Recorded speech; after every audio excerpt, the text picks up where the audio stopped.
Welcome back to It's Haunted, What Now? I'm your host, Lainey. It's a brand new year, and I hope that you all enjoyed a safe and happy holiday season with those who are most important to you.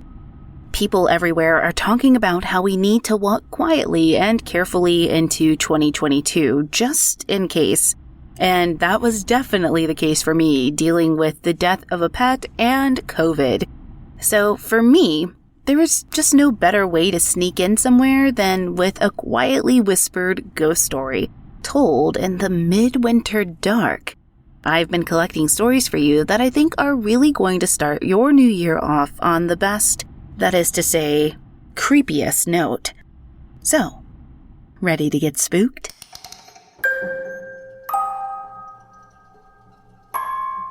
Our first story today comes from Pleasant Station 5488.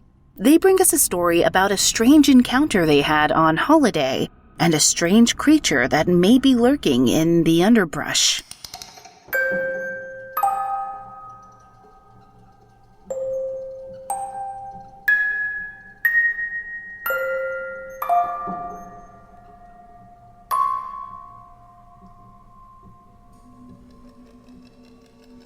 I'm from the UK. When I was 15, my parents owned a static caravan holiday home, and when I had weeks off from school, we'd go up there as a family. A friend of mine did the same with his family. We used to sneak out with some beers and have a wander late at night while everyone else was sleeping. The holiday park was by the coast, and if you followed a trail, it would lead you to the top of some clay cliffs with a large grassy area that had ponds, farmland, and lots of bushes. There was a bench that overlooked the beach, and we'd sit smoking cigarettes and drinking beers, generally just having a good time. One night, we decided to walk a bit further. It was dark, but the moonlight shimmered and lit up the pathway before us. It was silent, and not a sound could be heard, like all the noise had ceased. Walking along, we were between two huge trees and a hedge that was just about 6 feet high. When I suddenly stopped, I could hear rustling in the bushes. I turned on the camera light on my mobile phone and saw two animal eyes in front of me, reflecting back in the light.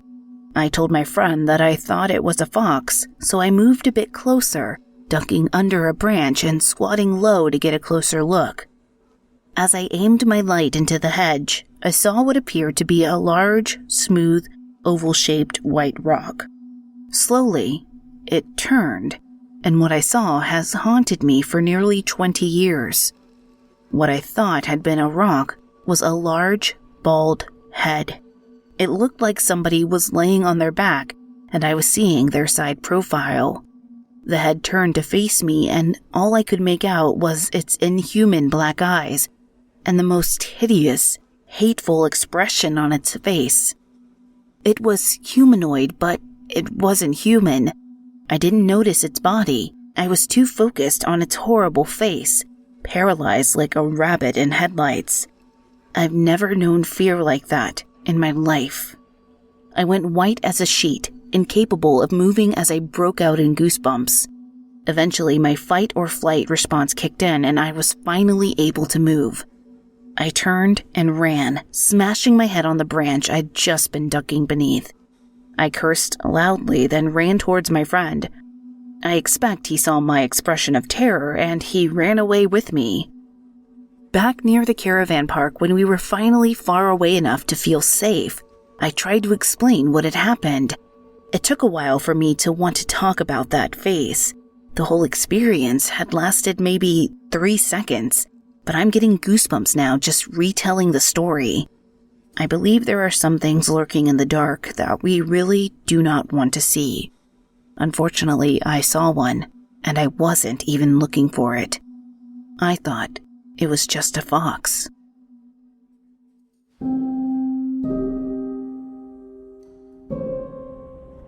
Okay, so finding something lurking in the bushes is something that I think we're all quietly, on some level, afraid of when we peer into the darkness. And to find something like that facing you head on, no thanks. Absolutely terrifying. Hopefully this will be your only brush with the creature and that it's long gone back to wherever it came from. Our next story comes from Magic 8 Balls, telling us a tale that's a mesh of both the paranormal and true crime, and what happens when those two worlds collide.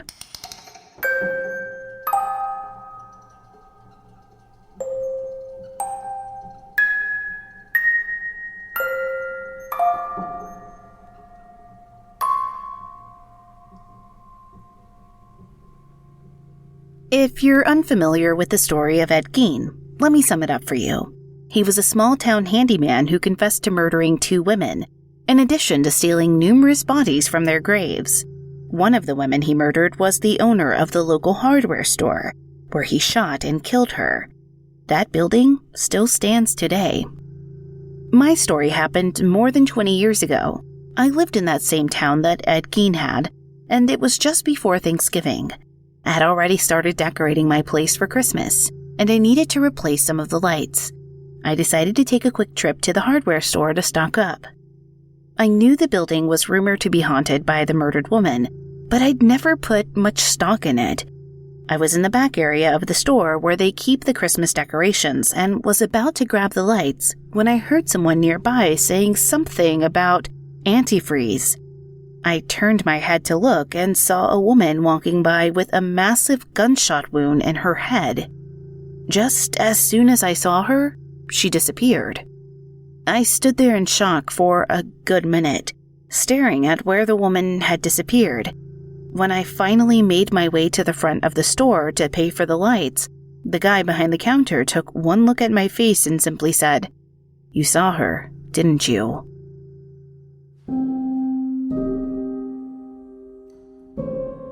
So this one is significant to me because of how casual the store employee was about your ghostly encounter. I'd love to be able to hear more from them about their experiences working there. They must have a massive backlog of stories if they're so calm about hearing yours. And if by any chance that person is listening today, please send your stories along. Our next story comes from Madison Ridgeway, who brings us multiple experiences from a friend of hers who seems to be linked to the supernatural in ways she can't control.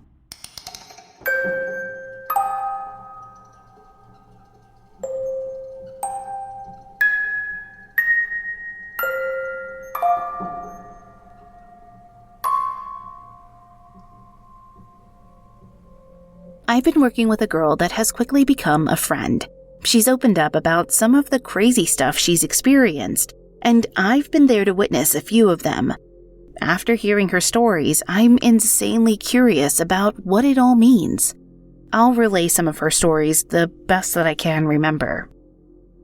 One day, I came into work and she opened up to me about her weekend working alone at the office. For context, our office has a basement with a door that opens to the outside. She started by telling me that her friend came to visit. Her friend dropped some food off and they chatted for a while about the day. In the middle of their conversation, she heard the keypad being entered for the front door, which then proceeded to swing open. Both of them were confused, so she hopped up from her desk to see who was there. And no one was. No extra cars outside the door, no people, nothing. She shut the door and sat down to continue her conversation with her friend. The door swung open a second time, and just as before, no one was there. She closed the door again, and this time, she locked it. She told me that she was spooked at this point, but felt like it was a fluke. And then she heard the keypad being pressed again. The door swung open, and no one was there. Her friend left, and I can't say that I blame her, but apparently nothing happened after that, and the door remained firmly shut. The next incident I was involved in. Honestly, I was so spooked by it, it's what brought me to tell this story in the first place. Our boss was having a meeting and get-together throughout the entire day in our basement office. Near the end, my friend and I decided to join in and hang out with everyone. With it being a bit of a celebration of the end of things, we felt like we deserved to relax a little bit. We were working on a set of vision boards when suddenly the basement door slammed open, startling everyone in the room. Within seconds, the door leading upstairs to the first floor also slammed closed. I felt like I jumped out of my skin, but no one else seemed to budge. If anything, they seemed annoyed. The door at the top of the stairs then continued to slam closed 3 more times, randomly and aggressively without anyone being anywhere near it. I was completely spooked, but tried to play it off as a joke, asking my friend what the hell she'd brought into the office. A few weeks prior to this, she told me that she'd seen a lot of weird phenomena, but nothing that she'd thought there was anything to be alarmed about. She told me about the house she'd been staying in with her parents. Lights would flicker and blow out to the point where her parents asked her what was going on since they'd never had that happen before she came to stay. She'd had to replace them repeatedly with no explanation. Most importantly, she told me that she's seen ghosts. The first one she told me about was a man she'd seen frequently around her house. He wore a blue plaid shirt, and the first time she saw him, he was sitting at the foot of her bed. She'd woken up around 3 a.m. to see him sitting there. She tried to ignore him, to cover her head with a blanket, but when she opened her eyes again, he was still there. She told me she'd ended up kicking the blankets, and that's when he'd stood up and disappeared into nothingness. I asked if anyone else in her family had seen him, and she said her son had. He had described the exact same outfit and had told her that he was a good guy and that he wasn't scared. And that might be all right for him, but this last story is the one that scares me the most. My friend told me she'd been driving with a friend when she was in high school, going along a backcountry road. They came across a woman standing in the middle of the street wearing old-fashioned all-black clothes. She told me that the woman had levitated off the pavement, floated towards the woods that flanked each side of the road, and then disappeared. She and her friend were both in shock, stopped in the middle of the street, staring in pure fear and silence before getting the hell out of there. Like I say, there are too many stories around her to be able to tell them all. My main question is, what would cause this amount of activity around her? She says she's had this happen her whole life and has no idea why. I think she deserves some answers.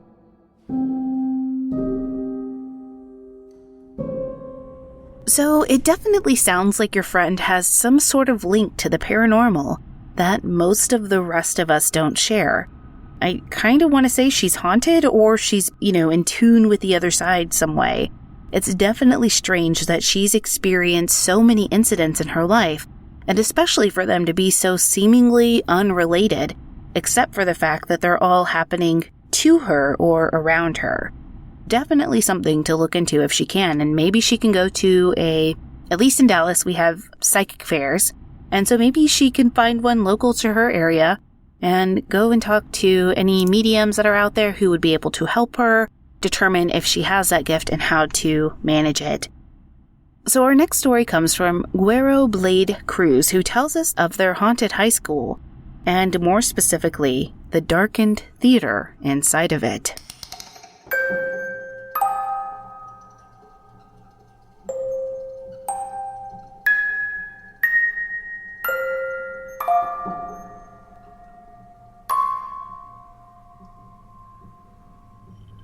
I'm pretty sure my high school was haunted. I'm certain my high school theater was haunted. When I was a teenager, my senior year, I was helping out with the school play in order to impress a girl I had a crush on, who was one of the actresses. One night after rehearsals, I stayed back to organize the prop room. After a few minutes, I heard the door to the stage door slam shut. Something to note about this door: if you closed it without propping it open behind you, you'd end up locking yourself in and be screwed. Being the nice guy I was, I walked over, propped the door open, and stepped inside. I walked onto the stage and started calling out to see if anyone was there. After all, they'd locked themselves in. I wanted to let them know that someone else was there and that I was letting them out. But it was silent.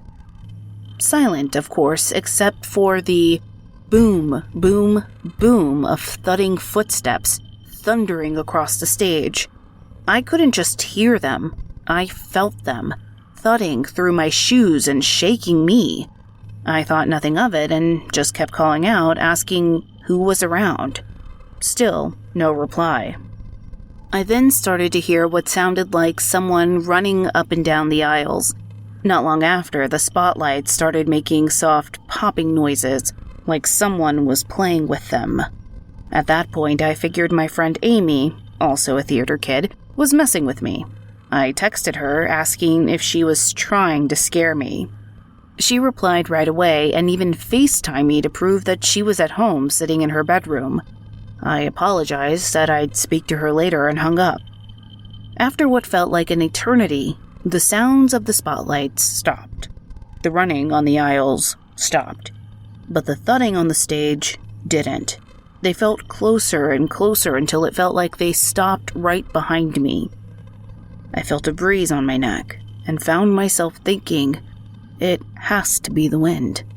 Suddenly, I felt 3 sharp nails land on my shoulder, one at a time. Panicked, I immediately bolted out of there faster than I'd ever run in my life. I grabbed my backpack and ran as fast as I could out of the theater building. It still freaks me out to this day, thinking about it.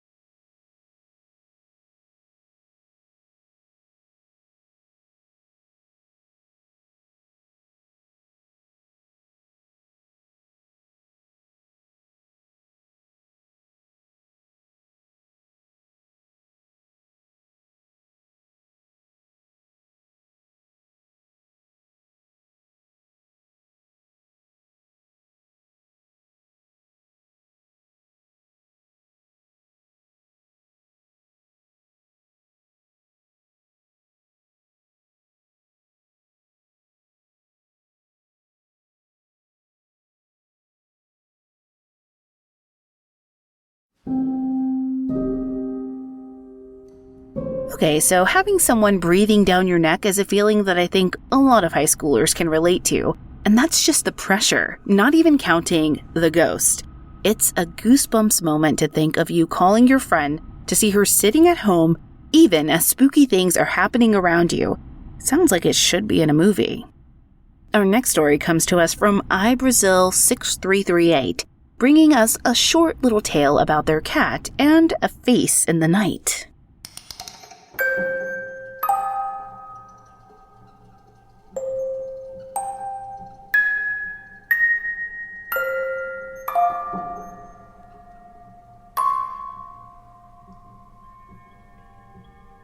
I've wanted to share this experience for a long time to see if anyone else has had a similar encounter.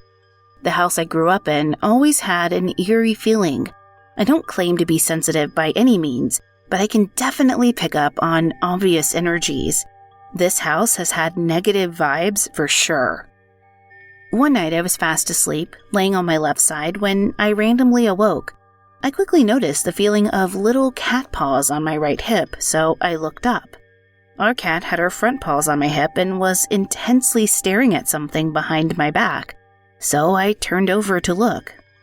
At the time, I had a large mirrored dresser. When I looked over towards it, I saw the face of an older woman on the second drawer, which sat about 3 feet off the ground. Her face had a greenish glow and was smiling in an evil, menacing fashion. I rolled back over thinking, I'm just seeing things. There's no way that was real. Shortly after, I fell back to sleep. The next morning, I reflected on my experiences and realized it held more validity because, clearly, the cat saw it too. I've always wondered who or what that was, and if there was any significance to there being a greenish glow behind it.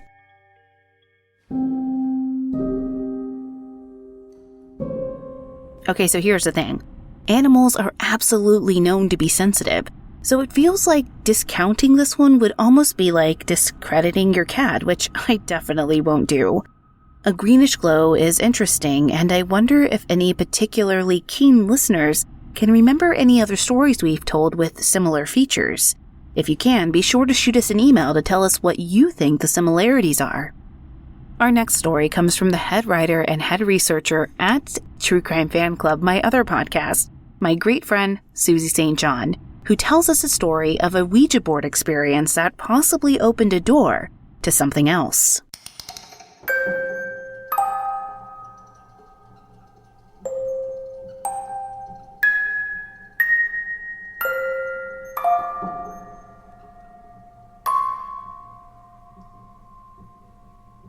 I have always really been into the paranormal, all through my life. I read ghost stories when I was really young and then saw my uncle the night he had died, just minutes after he passed.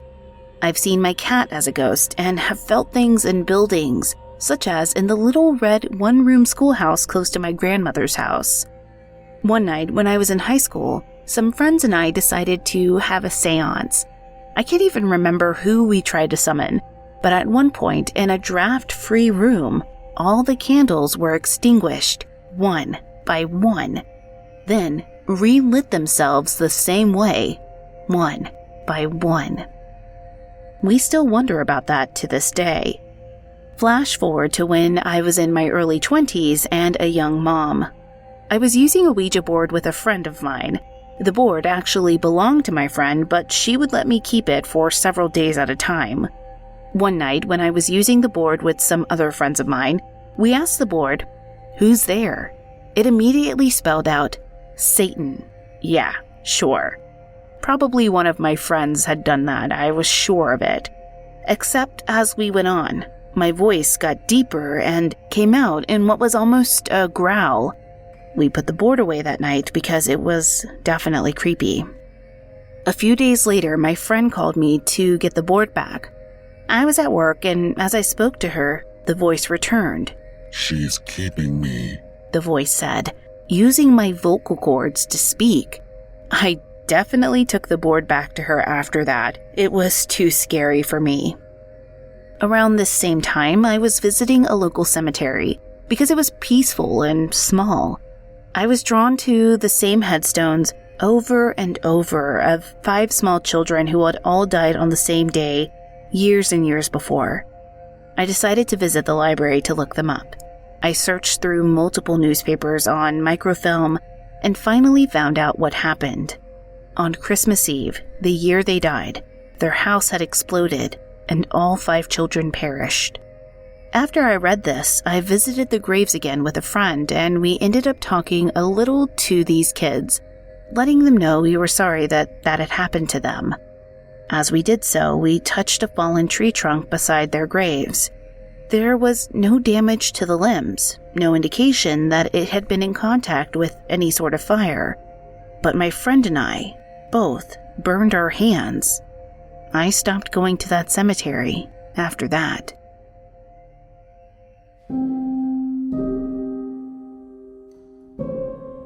Okay, well, that's absolutely terrifying, and I have begged Suzy to continue sharing stories with us because she has some incredible stories to share. I'm not joking. Like, she gives me goosebumps, and I don't want to talk to her for the rest of the night because of how badly she's scared me. So possessions, and especially demonic possessions like what this sounds like, are something that I definitely don't want to be messing with ever in my life. And I don't think I'm alone in saying that. Okay, so our final story today comes from Spirit Whisperer, telling of their protective pets and the strange encounters their dogs may have been protecting them from.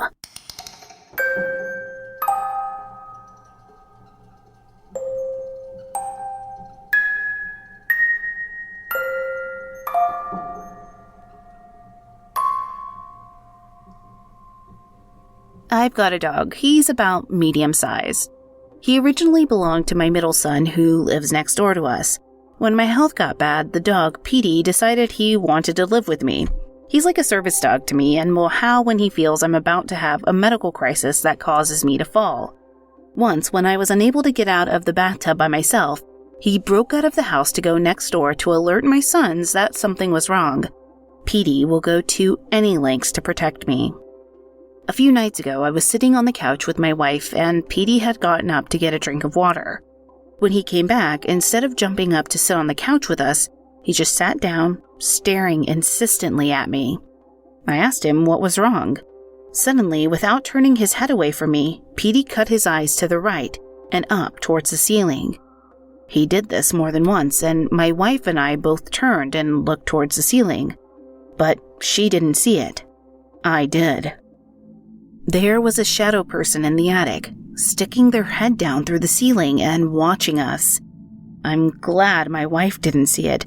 She's known since we first started dating that I've had a connection with the paranormal, that after almost 30 years of marriage, she's still uncomfortable with the spirit world.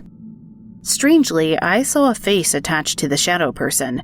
It was directly over a standing lamp which shone directly onto the ceiling. It should have been impossible for there to be a shadow.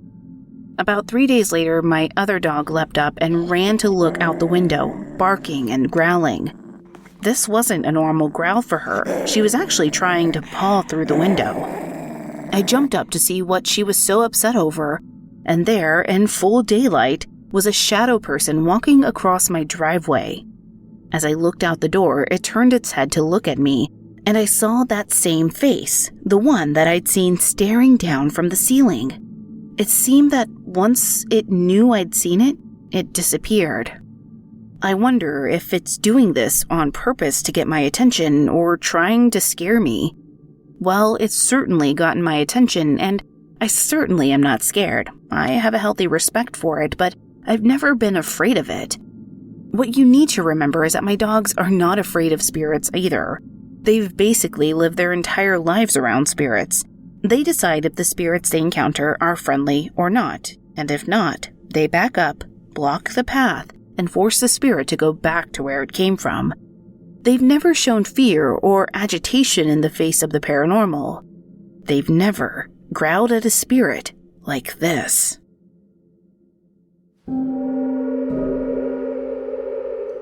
Did you hear that? I won't lie. I absolutely love the idea and the thought of having a deeply devoted dog who will literally stand in front of a monster for me, and I'm sure one of my dogs would do that, but he's so tiny, it would not make a difference. So I'm sure you know just how lucky you are to have such a faithful friend in your life, and I'm so glad they're there to take care of you. So good on you for not being afraid too, although I doubt that I would react as calmly if it were me. In fact, I know I wouldn't. I would cry, probably pee my pants. I'm sure I'm not alone on that. Well, that does it for this episode. If you'd like to submit your own personal spooky tale to be read on the show, head to hauntedpod.com and click on the link to submit your story. You can also email me at hauntedpod@gmail.com. If you enjoyed this episode, please leave a positive review on Apple Podcast or your podcast player of choice.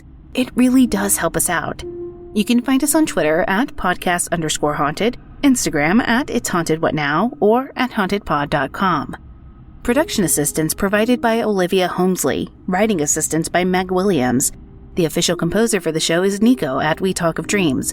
Check him out on Twitter at We Talk of Dreams or wetalkofdreams.com. Audio engineering provided by Ches at Gray Multimedia. Until next time.